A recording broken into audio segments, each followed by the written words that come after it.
कहते बीवी नाराज हो के मेके चली गई, मैं उम्रे पर आ गया, मैंने मनाने की कोशिश की लेकिन नहीं मानी। आपको उम्रा हो गया, आपकी उम्र का बीवी से क्या तल्लुक है, वो माने या ना माने। और उसने कहा होगा मुझे ले चलो, तुम नहीं ले आए तो नाराज हो गई, कोई बात नहीं। बहरहाल गुजारिश ये है कि अगर किसी आदमी को एहतराम हो जाए, गुस्ल कर ले और जिस जगह पर वो असरात पाए जाए नुतफ़े के, उसको धो डालें। कहते हैं कि एक हाफिज है, रमज़ान आने से पहले वो दाढ़ी रख लेता है, जब रमज़ान ख़त्म होता है दाढ़ी मुड़ा देता है। ऐसे आदमी को बिल्कुल उसके पीछे नमाज न पड़े, उसने मजाक बना रखा है हुज़ूर की सुन्नत को। वो तो फिर उससे पैसे लेने के लिए दाढ़ी रख रहा है ना। इस्तिग़फ़ार पढ़ने के लिए किसी बुजुर्ग की इजाज़त की ज़रूरत नहीं। जब अल्लाह ने हुक्म दिया इस्तिग़फ़ार करो, तो बुजुर्ग की इजाज़त का क्या ताल्लुक है। अल्लाह ने कुरान में फरमाया कुल तस्तग़फ़िरू रब्बकुम, इस्तिग़फ़ार करो। जब अल्लाह ने हुक्म दे दिया तो हम बुजुर्ग के पास जाएं, जनाब अल्लाह के कहने पे एतबार नहीं, तुम इजाज़त दे दो।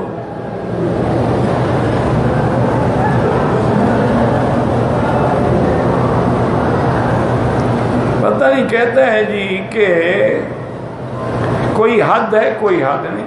जितना ज़्यादा पढ़ोगे उतना अल्लाह पाक उसकी बरक़ात और समरात नसीब फरमाएगा। हमेशा सर में दर्द रहता है, ज़मज़म पी के जो भी दुआ मांगोगे ना, जिस बीमारी के लिए हुज़ूर ने खुद फरमाया है कि ताआम तुअमिन व शिफा सुक़मिन, कि ज़मज़म जो है हर बीमारी के लिए शिफा है। कुछ लोग कहते हैं कि 3 इतलाक एक होते, भाई 3 होते हैं, एक होते। किसी को आप 3 थप्पड़ मारें, कहें एक है कि 3, उससे पूछ लो, जो वो कहे वही मसला है। वो कहे कि एक है, वो कहे ठीक है, भले एक जगह खड़े हो गए तो बीमारी है तो एक हो गया ना। वो कहे नहीं जनाब, मुझे आपने 3 थप्पड़ मारे हैं। जब अहले सुन्नत मौजूद है तो शिया को ज़कात क्यों दें।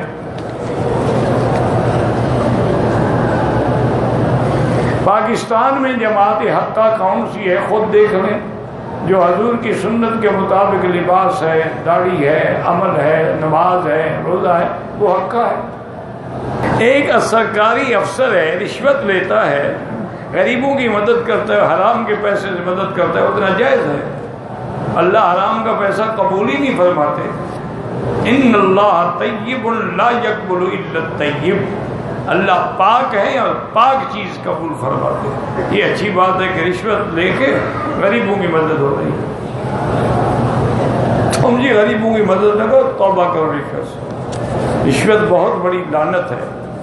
हुज़ूर ने फरमाया राशी वल मुर्तशी मलऊनान, रिश्वत देने वाला लेने वाला दोनों पे अल्लाह की लानत है। इस्लाम में इंश्योरेंस कराना बगैर ज़रूरत, याद रखो, एक है कि किसी मुल्क में कानून है, हम वहाँ बगैर इंश्योरेंस के दाखिल ही नहीं हो सकते, तो हम मजबूर हैं।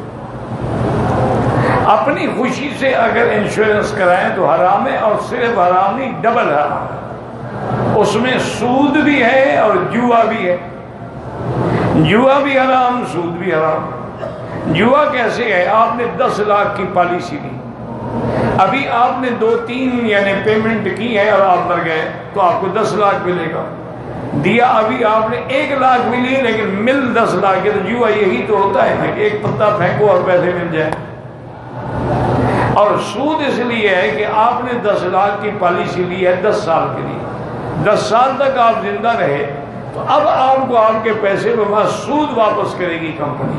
तो लिहाजा सूद भी है और उसमें कमार भी है, यानी जुआ भी हराम है। जन्नतुल बकी की फजीलत है, बिल्कुल फजीलत है, लेकिन उनके लिए जिनकी मौत ईमान पे है। जो कुफ्र में मरे उनको काबे के अंदर भी दफन करो तो जहन्नम में जाए। इसी तरह जन्नतुल मुअल्ला में कितने काफिर दफन है। हजूर के सारे बड़े बड़े दुश्मन काफिर जो थे सब जन्नतुल मुअल्ला, तो जन्नत में थोड़ा जाएंगे। जन्नत का ताल्लुक ईमान से है कि जो आदमी ईमान पे मर जाए और जिसका आखिरी कलमा ला इलाहा इल्लल्लाह हो तो अल्लाह उसको जन्नत देंगे। जन्नतुल बकी में काफिर दफन हो या मुनाफिक दफन है अब्दुल्लाह भाई, वो सीधा जहन्नम जाएगा, उसकी तो बख्शिश हुई नहीं। 2 साल कबल हमने अपनी बेटी की शादी की थी बाकायदा इस्तिखारा किया था, इस्तिखारे में शादी भी, लेकिन उसके बावजूद हमारी बच्ची को तलाक वाक़ हो गई। अल्लाह की मर्जी है, ये कोई ज़रूरी तो नहीं तलाक हो जाती है।